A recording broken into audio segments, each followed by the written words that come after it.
नमस्कार दोस्तों, स्वागत है आप सभी का एक बार फिर से हमारे यूट्यूब चैनल पे। आशा करता हूँ आप अच्छे होंगे, अच्छी चल रही होगी तैयारी आप लोगों की। और इसी क्रम में हमारा आज टॉप जीके जीएस के जो प्रैक्टिस हम करते हैं, ठीक है, 50 इंपॉर्टेंट क्वेश्चन को जो देखते हैं, तो इसका आज पार्ट रहने वाला है 7। ठीक है, देखिए डेली बेसिस पे आपके लोगों की वीडियो आती है, मॉर्निंग में मिल जाती है आपको। तो इसमें से आप प्रैक्टिस करेंगे जीएस के 50 क्वेश्चन। देखिए यूके ट्रिपल एससी में कंप्यूटर मिला के 30 नंबर की जीएस आती है, ठीक है। तो यहाँ से 50 क्वेश्चन की आप डेली प्रैक्टिस करते हैं और दिन में अपना थ्योरी पढ़ते हैं, तो आप अच्छे कंफर्टेबल जोन में यहाँ पे पहुंच जाएंगे। ठीक है, चलो स्टार्ट करते हैं। देखिए उत्तराखंड में कोई भी एग्जाम होने वाले हैं जहां पे जीएस पूछी जाती है या सेंटर के कोई एग्जाम होते हैं, सबके लिए इंपॉर्टेंट वीडियो यहाँ पे रहने वाली है। ठीक है, चलो इसको स्टार्ट करते हैं। साथ ही साथ इसकी जो प्लेलिस्ट बनी हुई है वहां पे जाके इसके पहले के 6 पार्ट भी आप लोग देख सकते हैं। चलिए आज का हमारा पहला क्वेश्चन है यहाँ पे, पाली भाषा का ग्रंथ मिलिंदोपन्होक राजा मिनांडर के किस बौद्ध भिक्षु के से संवाद के रूप में है? नागसेन, नागार्जुन, नागभट्ट या फिर कुमारिल भट्ट। देखिए इंपॉर्टेंट क्वेश्चन है। ठीक है, देखो पाली भाषा का ग्रंथ है कौन सा? मिलिंदोपन्होक। ठीक है, तो राजा जो मिनांडर थे कि जो बौद्ध क्या थे, भिक्षु थे, कि किस संवाद के बारे में इसमें रूप में बात कर रहा है, बोल रहा है। ठीक है, तो ये थे नागसेन के बारे में। तो ऑप्शन नंबर ए हो जाएगा।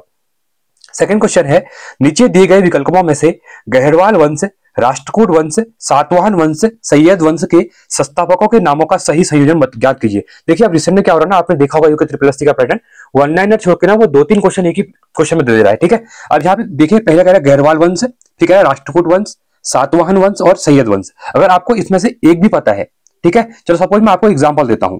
आपको पता है जो सातवाहन वंश था ना, यहाँ पे देखिए पहला ये दिया हुआ है, दूसरा ये दिया हुआ है, तीसरा सातवाहन, चौथा यहाँ पे सैयद। तो यहाँ पे देखा सीमुख सबको पता होता है सातवाहन वंश में, ठीक है। तो तीसरा देखिए यहाँ पे सीमुख है, बाकी यहाँ पे सीमुख कहीं नहीं है तीसरे नंबर पे। तो ऑप्शन नंबर ए बिल्कुल आपका राइट होगा। तो यहाँ पे गहरवाल वंश का चंद्रदेव थे, राष्ट्रकूट वंश के दंतीदुर्ग थे, और सातवाहन वंश के सीमुख थे, और सैयद वंश के यहाँ पे खिरजिगा थे। ठीक है, क्लियर है आप लोगों को? तो ऑप्शन नंबर ए हो जाएगा। तीसरा है, निम्नलिखित में से कौन हड़प्पा सभ्यता पर प्रकाश डालता है? पुरातात्विक खुदाई, ताम्रपत्र लेख, शिलालेख या फिर धार्मिक ग्रंथ। देखिए अगर हड़प्पा सभ्यता की हम बात करें, देखिए हड़प्पा सभ्यता के अंतर्गत न ताम्रपत्रों की खोज होती, लेखों की खोज होती है, ना धार्मिक ग्रंथ है। वहां पे हमको ना जो खुदाई करते हैं हम लोग, आपने देखा होगा बार बार वहां से चीजें मिलती है, जो हड़प्पा साइट है जितनी भी आप जैसे गुजरात में देखते हैं, राजस्थान देखते हैं, या फिर पाकिस्तान के अंतर्गत देखते हैं, पंजाब में देखते हैं। तो ये जो एरिया है यहाँ पे ना पुरातात्विक खुदाई की मिलती है, तो उससे हमें हड़प्पा सभ्यता के बारे में पता चलता है। ठीक है, तो ऑप्शन नंबर ए हो जाएगा। चौथा है, पांड्य राज्य के संदर्भ में निम्नलिखित कथनों पर विचार कीजिए। यह सुदूर दक्षिण और दक्षिण पूर्व भाग में अवस्थित था, पहला ये दिया हुआ है। ठीक है, तो पहला आपका क्या बिल्कुल सही है। अगला है, इसकी राजधानी महाबली नहीं, पांड्य राजाओं की राजधानी महाबलीपुरम नहीं थी, ऑप्शन गलत हो जाएगा ये। इन्हें मोतियों का देश, हाँ ये इसकोटर है, इन्हें मोतियों का देश भी कहा जाता है, और यहाँ का समाज माल सत्तात्मक था, बिल्कुल सही बात है। ठीक है, तो यहाँ पे स्त्री जो थी उसको ही मेन चीजें यहाँ पे, जैसे पुरुष प्रधान होता है कहीं पे, ठीक है, तो यहाँ पे क्या था, मातृसत्तात्मक था। ठीक है, ये भी आपका सही है। तो 1, 3, 4 बिल्कुल सही होगा हमारा। तो ऑप्शन नंबर सी बिल्कुल राइट है। क्लियर है। पांचवा है, मैटरनिक ने किसे हमारी सामाजिक व्यवस्था का सबसे खतरनाक दुश्मन बताया था? नेपोलियन बोनापार्टा, जूसेफ मैसिनी, मुसोलिनी या फिर गैरिबाल्डी। तो मैटरनिक ने किसे हमारी सामाजिक व्यवस्था का सबसे खतरनाक दुश्मन बताया था? ये बताया था आपका जूसेफ मैसिनी को। ठीक है, ऑप्शन नंबर बी हो जाएगा। छठा है, निम्नलिखित में से किस मराठा शासक ने औरंगजेब के पुत्र को अपने दरबार में शरण दी थी? अब देखिए यहां ध्यान देखना, निम्नलिखित में से किस मराठा शासक ने, देखिए किस बात कर रहा है, मराठा शासकों की बात कर रहा है। उसने औरंगजेब के पुत्र, कौन? अकबर। ठीक है, तो यहाँ पे को अपने दरबार में, अब देखिए अकबर 2 की बात हुई, यहाँ पे ध्यान देना। ठीक है, ये सबसे इंपॉर्टेंट है, इसमें ध्यान देना आप लोग किसकी बात कर रहा है। औरंगजेब के पुत्र की बात कर रहा है, शिवाजी, राजा राम, संभाजी या फिर साहू। अब देखिए रिसेंट में अगर आपने यहाँ पे मूवी देखी है, जो में आपकी छावा करके मूवी आई थी, छावा, आई थिंक बहुत लोगों ने देखी होगी। ठीक है, अगर आपने वो मूवी देखी है तो इस क्वेश्चन को आप इजीली कर लेंगे यहाँ पे। ठीक है, तो ये जाएंगे संभाजी, ऑप्शन नंबर सी। तो इनके द्वारा इनको अकबर जो दो थे जो इनको यहाँ पे शरण दी थी। ठीक है, क्योंकि आपने देखा होगा ये मूवी जो बनी हुई है ना, वो औरंगजेब के ऊपर ही बनी हुई है। ठीक है, तो इसको देखना एक बार। सातवां है, महिचंद्र एवं चंद्रदेव किस वंश से संबंधित थे? गढ़वाल, वाडियार, चौहान या फिर मराठा। तो इसका राइट ऑप्शन है आपका गढ़वाल। ठीक है, तो महेंद्र चंद्र एवं चंद्रदेव किस वंश के शासक थे? गढ़वाल शासक। क्लियर है आप लोग? देखिए यहाँ पे ना गढ़वाल नहीं होगा, गहड़वाल होगा। ठीक है, तो यहाँ पे आप बहुत से लोग फिर उत्तराखंड में चंद्रवंश और पौमा वंश के बारे में पढ़ लेंगे, तो यहाँ पे गहड़वाल होगा। ठीक है, गलत प्रिंट हुआ है यहाँ पे। चलिए आगे देखते हैं 8वां क्वेश्चन। मुगल प्रांतीय प्रशासन में सामान्य तौर पर दीवानी का संबंध किससे था? राजस्व प्रशासन से, आपराधिक न्याय प्रणाली से, कानून और व्यवस्था का प्रशासन से, या फिर आपराधिक न्याय सत्र और न्याय शास्त्र और जेल प्रशासन से।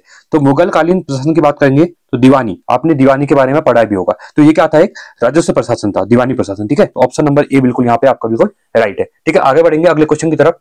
देखिए आई होप आपको चीजें समझ में आ रही होंगी, ये क्वेश्चन जो आपकी प्रैक्टिस हो रहे हैं। ठीक है, तो अगर आपको वीडियो अच्छी लगती है तो वीडियो को लाइक करें आप लोग, साथ में कमेंट भी करें। 9वां है, निम्नलिखित में से कौन से आयोग ब्रिटिश भारत में अकाल से संबंधित सुझाव के लिए गठित किए गए थे। इंपॉर्टेंट क्वेश्चन है, यूपी ट्रिपल एस का भी वैसे क्वेश्चन है। ठीक है, स्ट्रेची आयोग, लॉयल आयोग या फिर मैकडोनल्ड्स आयोग। तो पहली बात तो हम बात करें अकाल आयोग की बात में। ठीक है, जब अकाल पड़ा उसके बाद आयोग बनाए अंग्रेजों के द्वारा यहाँ पे, तो इससे पहली बात थी आपकी स्ट्रेची आयोग, ये बना था, लॉयल आयोग भी बना था और मैकडोनल्ड्स। और रिसेंट में आई थिंक ये क्वेश्चन पूछा गया है सेम टू सेम, यहाँ पे स्टेटमेंट भी चेंज नहीं की हुई है। ठीक है, तो इस जो मैं बुक करवा रहा हूँ ये जहां से प्रैक्टिस सेट हो रहे हैं, तो इनको अच्छे से करिए आप लोग। देखिए 20 से 25 मिनट लगते हैं और आपके 50 क्वेश्चन रेडी हो जाते हैं यहाँ पे। ठीक है, तो ऑप्शन नंबर डी बिल्कुल राइट रहेगा। ठीक है, 10वां है, बहुजन समाज के संस्थापक कौन थे। मुकुंदराव पाटिल, बी.आर. अम्बेडकर, ज्योतिबा फुले या फिर एम.जी. रनाडे। तो बहुजन समाज के जो संस्थापक थे तो वो थे आपके यहाँ पे Mukundrao Patil, option number A हो जाएगा। ठीक है, 11वां है, बॉयज एसोसिएशन का गठन बिहार के किस स्थान पर किया गया था। दरभंगा, पटना, भागलपुर या फिर मुजफ्फरपुर। तो ये किया गया था आपका दरभंगा में, ऑप्शन नंबर ए हो जाएगा। ठीक है, 12वां है, बिहार कौमी सेवक दल का गठन किस वर्ष किया गया था। ठीक है, ये क्वेश्चन थोड़ा प्रैक्टिस के तौर पे है। ठीक है, बाकी बिहार स्पेशल क्वेश्चन है यहाँ पे। तो ये हुआ था 1921 में बिहार कौमी सेवक। ठीक है, ऑप्शन नंबर बी। 13वां है, निम्न में से किस गवर्नर जनरल को मार्क्सिस्ट की उपाधि प्रदान की गई थी। Lord Curzon, Lord Mayo, Lord Wellesley या फिर लॉर्ड कार्निवलस। तो किसको की गई थी, ये की गई थी आपकी लॉर्ड वेलेजली को। तो लॉर्ड वेलेजली को यहाँ पे मार्क्सिस्ट की उपाधि दी गई थी, ऑप्शन नंबर सी हो जाएगा। ठीक है, आगे है 14वां क्वेश्चन, लॉर्ड लिटन के समय का प्रमुख कार्य कौन सा नहीं था। पहली बात ये है, देखिए अब यहाँ पे दो चीजें आती है। अब मैंने ये क्वेश्चन ना इसी में रिलेटेड क्वेश्चन आपने यूके ट्रिपल एस ने पूछा हुआ रिसेंट में। ठीक है, स्टेटमेंट वाला, जहां पे आप देखा होगा लॉर्ड लिटन में प्रेस की स्वतंत्रता के लिए बात की गई थी करके बोला गया था। ठीक है, यहाँ पे एक लिटन की बात आती है और एक आती है रिपन की बात, दो चीजें हैं। अब देखिए 1978 का जो एक्ट आपको पता है, वर्नाकुलर प्रेस एक्ट था, जहां पे जो प्रेस पे प्रतिबंध लगा दिया था, जो आपके वर्नाकुलर मतलब जो लोकल अखबार छपते थे, अंग्रेजों ने उसे बैन लगा दिया था 1870 कौन, रिटर्न के द्वारा। उसके बाद 1882 में रिपन के द्वारा उसको छोड़, उसमें मतलब ढील दे दी गई थी। ठीक है, तो ये इंपॉर्टेंट। अब यहाँ बोला गया लिटन के समय का प्रमुख कार्य कौन सा नहीं है बोला गया। पहला देखिए, सिविल सेवा परीक्षा की आयु 21 वर्ष से घटाकर 19 वर्ष करना। क्या लॉर्ड लिटन ने ऐसा किया था। ठीक है, ये तो मतलब कार्य नहीं है। ठीक है, पहला तो ये इनका कार्य है। अगला है अकाल आयोग गठन, ये भी है, अकाल आयोग गठन किया गया था यहाँ पे। ठीक है, वर्नाकुलर एक्ट मैंने बता दिया आपको, वर्नाकुलर एक्ट तो रिटर्न का। ठीक है, यहाँ पे देखिए रिटर्न का बता दिया मैंने 1878 का। सती प्रथा का, अब देखिए सती प्रथा का अंत यहाँ पे नहीं होता है, सती प्रथा का जो अंत होता है 1829 के आसपास होता है। ठीक है, ये आपको बताइए इसके बारे में। तो यहाँ पे लिटन का कार्य यहाँ पे नहीं था, बाकी 3 कार्य जो थे ना वो लिटन के थे। तो आगे भी एग्जाम में ऐसे क्वेश्चन पूछ सकता है। तो देखिए सिविल सेवा जो होती है उसमें 21 वर्ष घटाकर उन्हें 19 वर्ष कर दी थी लिटन के द्वारा। फिर बाद में क्या होता है, फिर रिपन आते हैं, उनके द्वारा फिर इसको बढ़ा के दी जाती है एज। ठीक है, तो ये इंपॉर्टेंट है। तो अकाल आयोग भी गठन होता है और वर्नाकुलर फैक्टर इंपॉर्टेंट है ही। ठीक है, तो ऑप्शन नंबर डी रहेगा, क्योंकि सती प्रथा का लॉर्ड लिटन से कोई भी संबंध यहाँ पे नहीं है।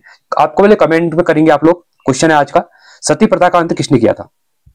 डेट तो मैंने बता दी आपको, किसने किया था ये बताएंगे आपको, गवर्नर बताना है वहां पे। ठीक है, 15वां है, गांधी इरविन समझौते में किस आंदोलन को रोकने का प्रावधान था। असहयोग आंदोलन, सविनय अवज्ञा आंदोलन, दांडी यात्रा या फिर भारत छोड़ो आंदोलन। तो ये कौन सा था, देखिए गांधी इरविन समझौता जो होता है 1930 के आसपास की मैं बात कर रहा हूँ यहाँ पे। ठीक है, तो यहाँ पे सविनय अवज्ञा आंदोलन 1930-31 की बात है। ठीक है, तो ऑप्शन नंबर बी हो जाएगा यहाँ पे, मार्च 1931 की बात कर रहा हूँ, इसको याद रखना इंपॉर्टेंट है। 16वां है, निम्नलिखित कथनों पर विचार करें एवं सही कथन को पहचाने। अब देखिए ये क्वेश्चन इंपॉर्टेंट है, ऐसे क्वेश्चन ही आ रहे एग्जाम में। अविश्वास प्रस्ताव मंत्री परिषद में विश्वास की कमी व्यक्त करने वाला प्रस्ताव होता है। ठीक है, पहला तो हमें स्टेटमेंट ये दिया हुआ है, तो ये बिल्कुल क्या है आपका बिल्कुल राइट है। अगला है, विश्वास प्रस्ताव लाने के लिए कम से कम 50% सदस्यों की मंजूरी होनी चाहिए। नहीं, ऐसा कुछ नहीं होता है, 50% की जरूरत यहाँ पे नहीं होती है। ठीक है, तीसरा है, लोकसभा में अविश्वास प्रस्ताव लोकसभा की प्रक्रिया और आचरण के नियमों के प्रावधानों द्वारा सम्मिलित। हाँ, ये भी आपका बिल्कुल सही है। ठीक है, तो कौन सा राइट हो जाएगा, 1 और 3। तो ऑप्शन नंबर सी यहाँ पे बिल्कुल राइट है आप लोगों का। ठीक है, आगे बढ़ते हैं अगले क्वेश्चन की तरफ। 17वां क्वेश्चन है, किस स्थिति में बंदी प्रत्यक्षीकरण रेट को जारी किया जाता है। अब यहाँ पे जो बंदी प्रत्यक्षीकरण रेट है, ये आर्टिकल हमारी कौन सी है, आर्टिकल 32 के अंदर बाद जो 5 रेट है वहां की बात कर रहा हूं मैं। ठीक है, देखिए मैं टॉपिक बताते हुए चलता हूं, अगर आपको रिवीजन करना होता है टॉपिक का, जैसे क्वेश्चन आपको नहीं आता है यहाँ पे, ठीक है, तो इसको जाके इसी टॉपिक का आपको वहां रिवीजन करना पड़ेगा अभी जाके। ठीक है, तो ये हो जाए कौन सा, संपत्ति हानि, कर वापसी, दोषपूर्ण पुलिस नजरबंदी है स्वतंत्रता का उल्लंघन। अब देखिए, अब मैंने बता दिया। अब आर्टिकल 32 बताया तो किसकी बात करता है यहाँ पे, ये जो आपको पता होना चाहिए। ठीक है, तो यहाँ पे देखिए दोषपूर्ण पुलिस नजरबंदी की बात करता है, ऑप्शन नंबर सी हो जाएगा। 18वां है, भारत में निर्वाचित होने एवं मताधिकार का अधिकार कैसा अधिकार है? विविध अधिकार, मूल अधिकार, संवैधानिक अधिकार या फिर नैसर्गिक अधिकार। तो देखिए निर्वाचित होने और मताधिकार, अब ये क्वेश्चन पूछ भी सकता है, ठीक है, ऐसे क्वेश्चन आ रहे एग्जाम में अभी। तो देखिए ये हमारा एक ना संवैधानिक अधिकार है, न हमारा एक विधिक अधिकार है, न हमारा मूल अधिकार है, न हमारा नैतिक अधिकार है। ये हमारा एक संवैधानिक अधिकार, कॉन्स्टिट्यूशनल राइट है हमारा कि हमें मताधिकार में वोट देना है करके। ठीक है, 19वां है, योजना किस सूची का विषय है? अब देखिए ये क्वेश्चन भी हर पेपर में मैं करवा रहा हूं आप लोगों को प्रैक्टिस में। जो मैंने आपको 3 लिस्ट बताई हुई है, सेंट्रल लिस्ट, कॉन्करेंट लिस्ट और स्टेट लिस्ट। तो वहां पे जो योजना की बात कर रहा है, प्लानिंग की बात कर रहा है यहाँ पे, ये संघ सूची का विषय है, राज्य सूची का विषय है, समवर्ती सूची का विषय है या फिर अवशिष्ट सूची का विषय है। देखिए अगर हम देखने के लिए तो देखिए योजना क्या होती है, सरकार भी बनाती है, केंद्र सरकार भी बनाती है और राज्य सरकार भी बनाती है। तो ये दोनों यहाँ पे लॉ बनते हैं दोनों की तरफ से। ठीक है, तो ये आपका समवर्ती सूची में आएगा। ठीक है, तो ऑप्शन नंबर सी हो जाएगा।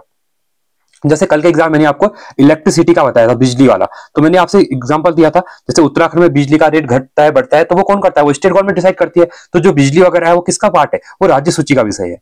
ठीक है, तो कुछ चीजों को ना रिलेट भी किया करिए एग्जाम के साथ साथ। ठीक है, चलिए 20वां है, भारत की समेकित निधि से व्यय किसके अनुमोदन से किया जा सकता है? संसद द्वारा, लोकसभा अध्यक्ष, केंद्रीय वित्त मंत्री या फिर राष्ट्रपति। तो देखिए भारत का जो समिति नीति है ना, तो इसका जो व्यय होता है, जो पैसा निधि वगैरह आती है, उसका अनुमोदन संसद करती है। ऑप्शन नंबर ए हो जाएगा।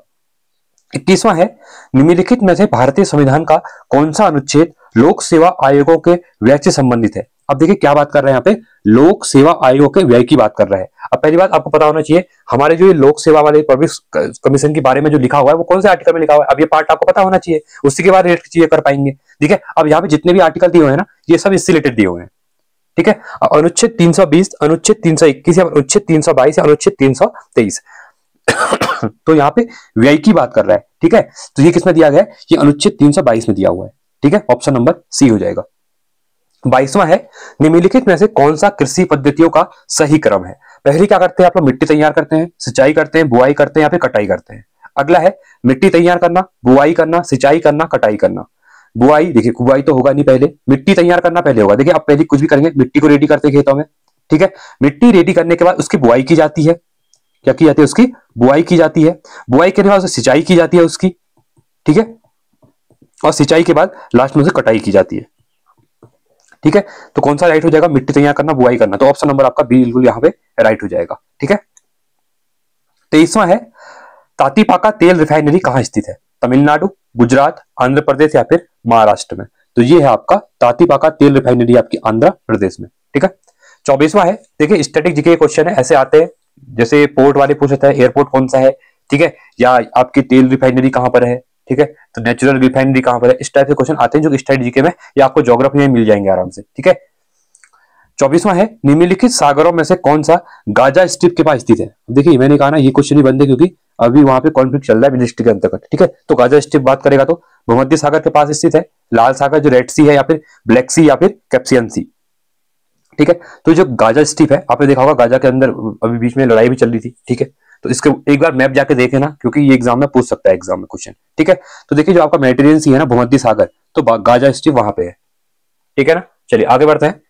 25वां है यहाँ पे, राज्यों के अधिकतम से न्यूनतम साक्षरता अनुसार सही क्रम को इंगित कीजिए, जनगणना 2011 ऐसा लिखा होगा। अब देखिए रिसेंट में ना, कल ही मैंने आपको करंट अफेयर डिटेल वाला पढ़ाया हुआ है, उस वीडियो को एक बार देखना। उसमें जो अभी भारत सरकार की जो नई एजुकेशन पॉलिसी आई थी 2020 की, उसके अकॉर्डिंग जो उल्लास स्कीम था, ठीक है, तो उल्लास स्कीम के अंतर्गत अभी 3 राज्य और 1 केंद्र शासित प्रदेश वो क्या हुए? साक्षर बन गए। सरकार का जो लक्ष्य था 95% से अगर ज्यादा होगा तो उसको हम पूर्ण साक्षर जिला मानेंगे, मतलब राज्य मानेंगे इस टाइप से। तो वो करंट अफेयर काफी इंपॉर्टेंट है, वहां से एग्जाम में देखने क्वेश्चन मिलेंगे, तो उस वीडियो को देखिए तो ये चीजें क्लियर हो जाएंगी। अब यहाँ पे हम जनगणना की बात कर रहे हैं और वहां मैंने जनगणना के बारे में बताया है, जो अभी आपकी नई जनगणना होने वाली है 2026 में। ठीक है, तो उसके बारे में डिटेल एनालिसिस मैंने किया हुआ है, वो करंट अफेयर की वीडियो वीक में एक आती है, उसको भी देख लिया कीजिए। ठीक है, क्योंकि एग्जाम में वो बहुत ज्यादा आपको हेल्प देगी।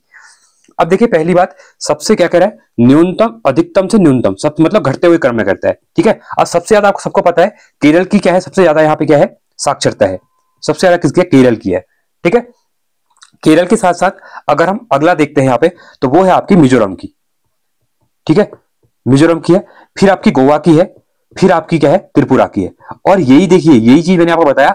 अभी आप डेटा जब पढ़े हो करंट अफेयर, कल की वीडियो देखना एक बार आपको, ठीक है, पार्ट 2 वाला, तो उसमें आपको कोई नई चीजें पता चलेंगी, ठीक है, तो उसको एक बार देखे ना। तो यहाँ पे केरल, मिजोरम, गोवा और त्रिपुरा, तो Kerala, Mizoram, Goa, Tripura, option number D बिल्कुल यहाँ पे आपका क्या हो जाएगा, राइट हो जाएगा, ठीक है। तो आगे बढ़ते हैं अगले क्वेश्चन की तरफ। 26वां क्वेश्चन है, भारत के सबसे दक्षिणी भाग में स्थित पहाड़ियां में निम्न में से कौन सी है, ठीक है। अब किसकी बात कर रहा है, भारत के दक्षिणी भाग की बात कर रहा है, ठीक है, ये इंपॉर्टेंट है, पहले इसको ध्यान से देखना। देख, कार्डमम पहाड़ियां हैं, अन्नामलाई पहाड़ियां हैं, नीलगिरी पहाड़ियां हैं, पालनी पहाड़ियां हैं तो सब वही, मतलब बोला क्या गया है, सबसे दक्षिण भाग में स्थित बोल रहा है, ठीक है। तो सबसे दक्षिण की अगर मैं बात करूंगा तो यह है कार्डमम पहाड़ियां हैं, ठीक है। तो ऑप्शन नंबर ए बिल्कुल यहाँ पे राइट हो जाएगा। 27वां क्वेश्चन है, भारत के जनांकीय इतिहास में किस वर्ष को महान विभाजक, देखिए ये भी आपका सेंसस, आपका जो जनगणना है वहां से क्वेश्चन पूछा गया है, ठीक है। तो महान विभाजन जो माना जाता है ना, जहां से चीजें क्या हुई थी, एकदम रैपिडली चेंज हुई थी, ठीक है, तो ये था आपका 1921, ठीक है, ऑप्शन नंबर सी रहेगा।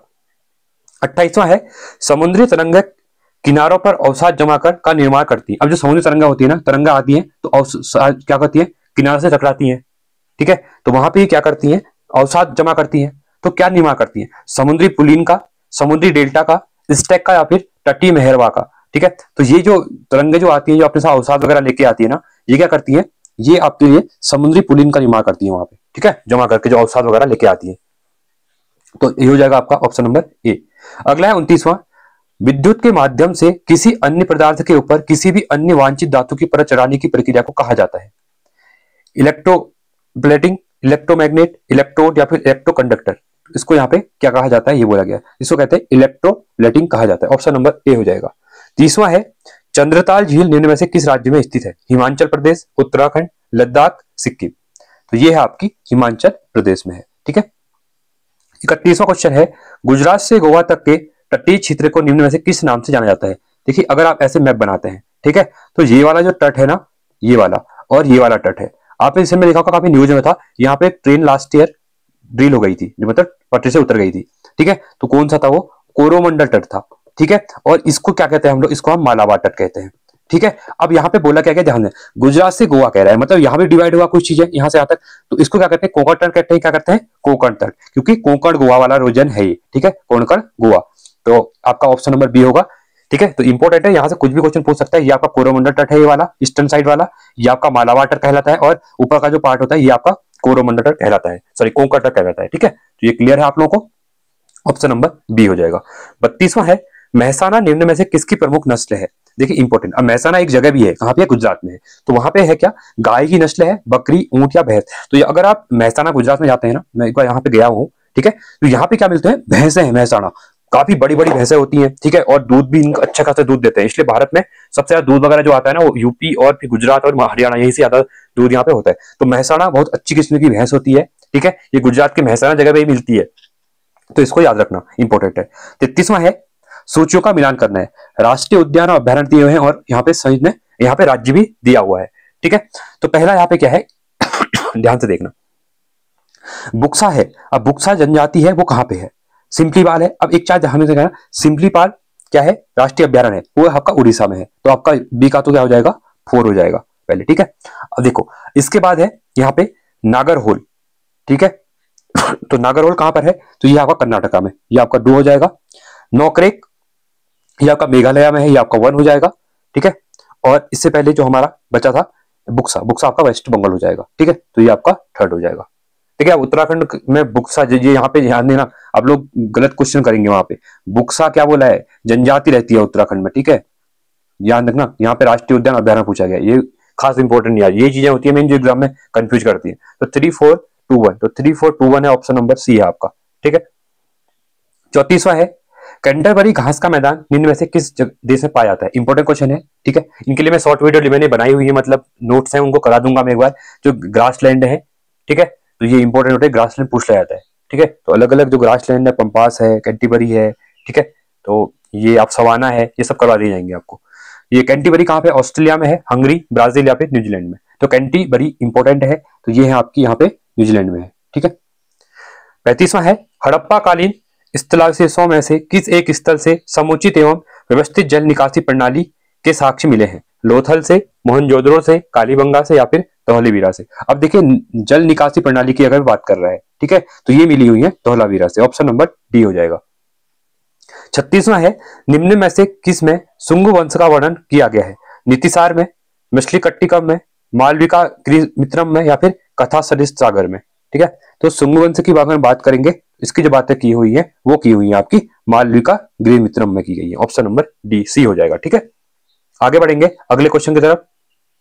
और 37वां क्वेश्चन है हमारा यहाँ पे, बगदाद के खलीफा से मायता लेकर शासन करने वाला शासक था अलाउद्दीन खिलजी, बलबन, इल्तुतमिश, गयासुद्दीन तुगलक। तो ये थे आपके इल्तुतमिश थे। ठीक है, तो गुलाम भी कहा जाता है इल्तुतमिश को। ठीक है, 38वां है, भारत छोड़ो आंदोलन के नेताओं को गिरफ्तार करने हेतु ब्रिटिश शासन द्वारा चलाया गया ऑपरेशन कौन सा था? Operation rinderpest, operation zero hour, operation thunderbolt, operation blue star. ठीक है, तो भारत छोड़ो आंदोलन जो हुआ था उसके नेताओं को गिरफ्तार करने हेतु ब्रिटिश शासन द्वारा चलाया गया जो ऑपरेशन था वो था आपका operation zero hour. Option number B. तो इसमें सभी लोगों को यहाँ पे जेल डाल दिया गया था। ठीक है, जी बड़े बड़े नेता थे। 39वां है, बसावन किसके दरबार का प्रमुख चित्रकार था? हुमायूं, अकबर, जहांगीर या फिर शाहजहां। तो ये थे आपके अकबर के टाइम के। ठीक है, ऑप्शन नंबर बी राइट है आपका। 40वां है, विजयनगर के जिस सम्राट ने तेलुगु और संस्कृत साहित्य में सर्वाधिक योगदान दिया था? देवराय प्रथम, देवराय थर्ड, देवराय या फिर रामराय। तो देखिए किसके लगा है, तेलुगु और संस्कृत साहित्य में सर्वाधिक योगदान। विजयनगर सम्राट जो साम्राज्य था इसके एक महान शासक थे ये। ठीक है, तो ये थे कृष्णदेवराय। और इनके रिलेटेड लास्ट ईयर भी अभी आबकारी में कनिष्ठ एग्जाम में आपका ये क्वेश्चन भी इसी टाइप के क्वेश्चन पूछा था, विजयनगर साम्राज्य रिलेटेड कृष्णदेवराय के संबंधित है। ठीक है, 41वां है, स्वामी दयानंद सरस्वती के संबंध में कौन सा कथन सत्य है? देवी एवं देवताओं की मूर्ति पूजा के विरुद्ध थे। क्या दयानंद सरस्वती देवी और देवताओं की पूजा के जो देवी और देवताओं की मूर्ति पूजा के विरुद्ध थे? ठीक है, पहला ये बोला गया है, तो बिल्कुल सही है ये। अगला है, वेदों को अमोघ मानते थे।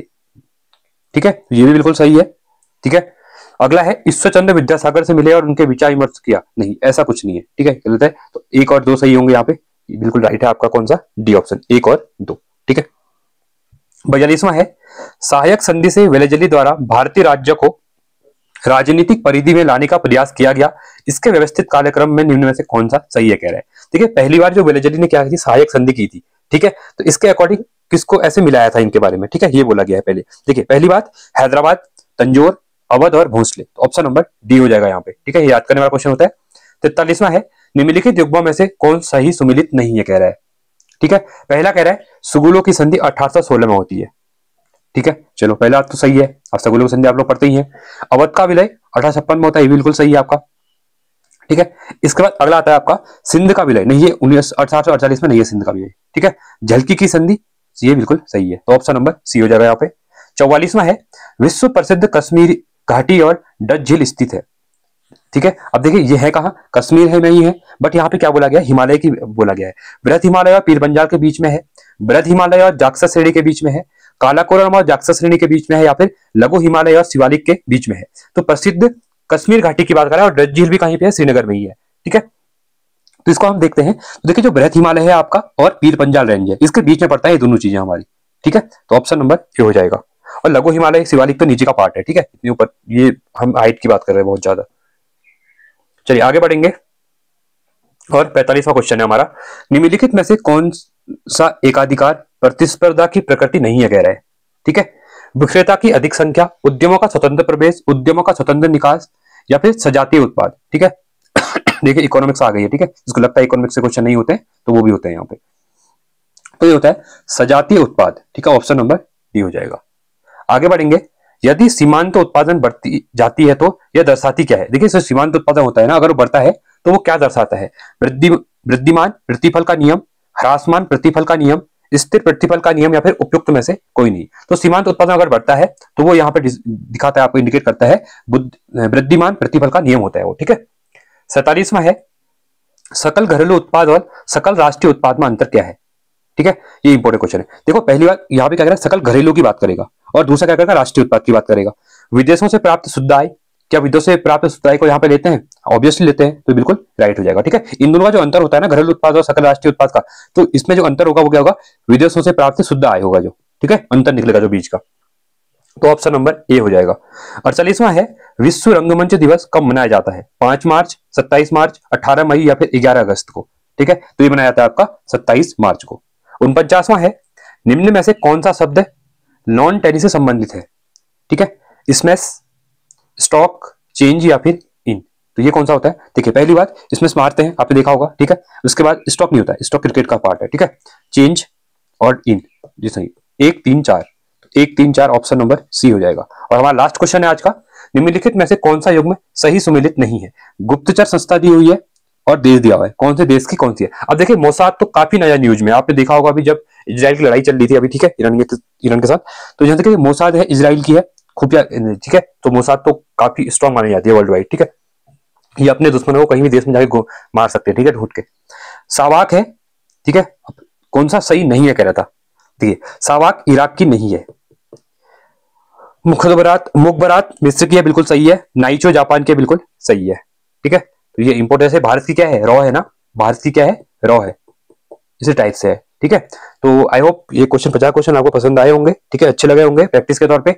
वीडियो कैसी लगी जरूर बताना, वीडियो को लाइक करेंगे और समय में कमेंट भी करेंगे, ठीक है, और वीडियो को चैनल सब्सक्राइब भी करेंगे चैनल को, क्योंकि इससे क्या होता है ना, मुझे मोटिवेशन मिलता है। और वीडियो को लाइक करेंगे तो अगर जितने लाइक आते हैं उस हिसाब से मुझे लगता है कि हाँ आप लोगों को पसंद आए तो वीडियो दूसरा पार्ट इसका बना दिया जाए, ठीक है। तो चलो आज के लिए इतना ही रखते हैं।